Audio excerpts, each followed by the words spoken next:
Amanda is baie gesofistikeerd en sy is baie fotogenies. En ek dink die opsie waar sy die swart hemp aan het met haar hare agteroor gekam en die beste gewerk op haar.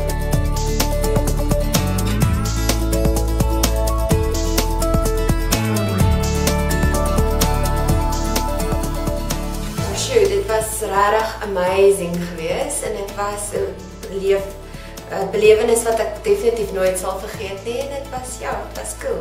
Ek voel eintlik heel bevoorreg. Heel bevoorreg om die oudste een op knap te wees.